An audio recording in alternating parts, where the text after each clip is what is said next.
Hi everyone! So I usually start these videos saying well done for all of the hard work that people are putting in. And as much as I still want to say well done for all the hard work that everybody is doing, this week I also just want to say well done for getting to where you are now. So it's been over 2 months since school's been shut, and as much as I'm sure some of you have loved having a lay-in every now and again and working with your parents and getting to spend time doing things with your family, I also know that lots of you are finding it really tough. And I know that you're finding it really tough and that you're missing school, because I'm also finding it tough and I'm really, really missing you all.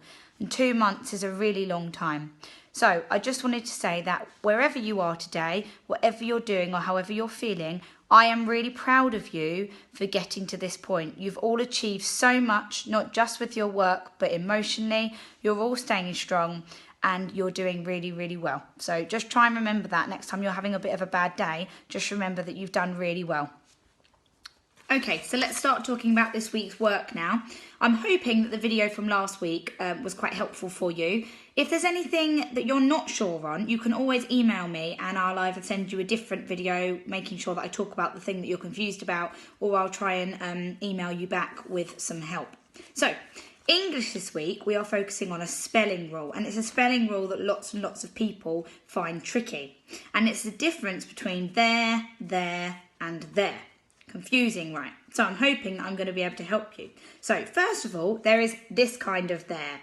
And this kind of there, my little arrow shows, means over there. Like, oh, there's a dinosaur over there. So that's E-R-E, means over there. Then we've got this one, T-H-E-I-R. And that means that it belongs to somebody. So, oh, it's their handbag, not yours. Okay, so that's why I've got a little person. We all know that my art skills aren't my best talent. And then the final one is this funny one here. And this funny one here has got an apostrophe in the middle. So it still says there, but the apostrophe is there because it should be they are. So the apostrophe replaces the missing A in they are. So they're a great dancer, for example, would be they are a great dancer. Okay, so English tasks this week are based around trying to spell these correctly and use them in the right context, there, and there.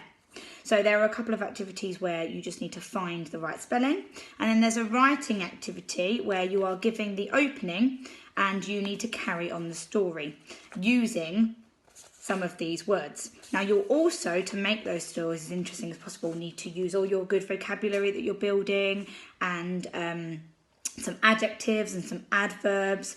Okay, moving on to maths. So maths this week, we are going on to looking at measuring things, okay? Now my advice for the whole of this week is if you've got something to measure with in your house, so a ruler or a tape measure or a meter stick, do as much measuring practically as you can. So it's great to do the activities that we've been set, but any practice at measuring and making sure that you line your ruler or your tape measure up at the 0 at the beginning of your object and making sure that you're reading it accurately, that is really going to benefit you. So make sure you're doing lots of that.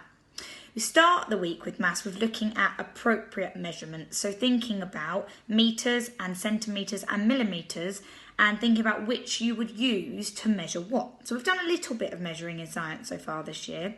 But for example, if I was going to measure my pen for some reason, if I needed to know how big my pen was, what am I more likely to use? Am I going to use meters? Well, I'm not, because meters are much bigger. Or am I going to use millimeters, which are much smaller? But I actually think that the best thing to use to measure my pen would probably be centimeters.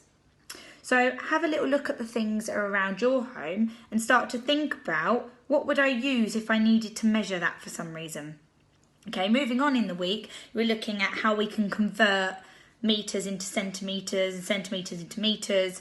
So you're going to learn some facts like how many centimetres are in a metre and how many millimetres are in a centimetre, and you're going to apply that to some problems. And then towards the end of the week, you're going to be having a look at all 3 of the types of measurements together, so centimetres, millimetres and metres, and we're going to be deciding out of some measurements which is bigger.